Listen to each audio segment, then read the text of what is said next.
My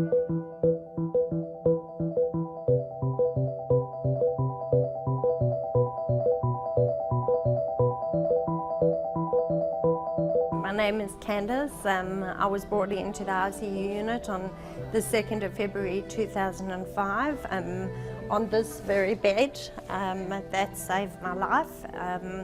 If it wasn't for the help of the ICU nurses and the doctors and this hospital, I wouldn't have actually survived. I was brought into the hospital with a body temperature of 39 degrees and brain level of clinically dead, and obviously with the help of the ICU unit they managed to actually bring me back to life.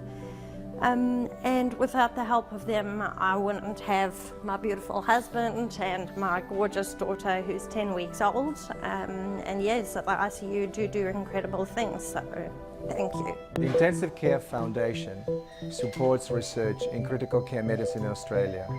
Supporting the foundation will make you able to help save lives amongst the most sick patients in the country.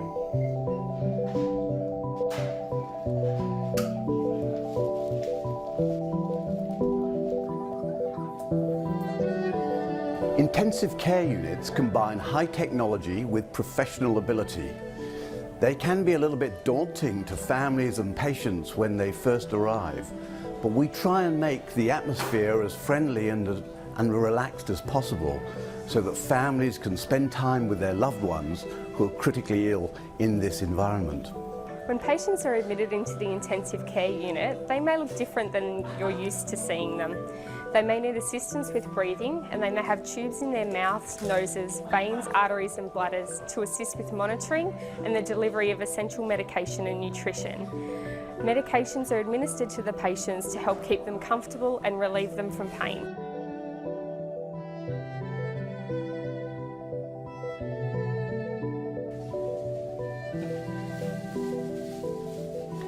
It is difficult to imagine what intensive care is like unless you have experienced it yourself. A visit to the intensive care unit can be an overwhelming experience for all concerned. However, whether you are a family member or a patient, you can be rest assured that the care you receive here is of the highest standard.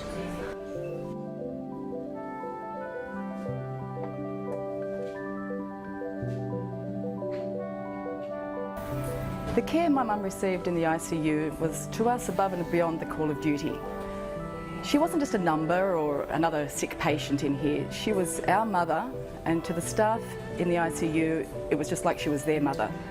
She was cared for by wonderful, wonderful staff who took us into this ICU and treated us like we were part of the family. She died here, but the staff treated her just like a very special person. They sat here and cried with us on that day. I hope you never have to use the ICU. I hope you never have to come here, but if you do, you're going to be looked after by a wonderful group of people who really care for your loved one.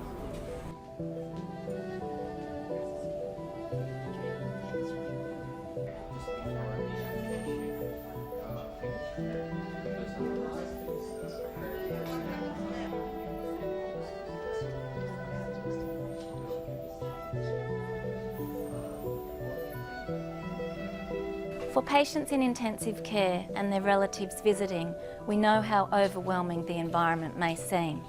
However, patients respond very well to the voice and touch of a loved one. Although patients appear to be asleep, they hear your voice and they feel your touch, and this has a significant impact on their recovery. Intensive care units play a major role in the hospital system. Every 3 minutes, a patient gets admitted to an intensive care unit with life-threatening conditions. These patients significantly benefit from the expertise of a dedicated team of doctors and nurses. In the Intensive Care Foundation, we are committed to increase the number of lives saved in intensive care. We do this through supporting research and education in intensive care for the public and for the intensive care community. Australia is a leading nation in critical care medicine.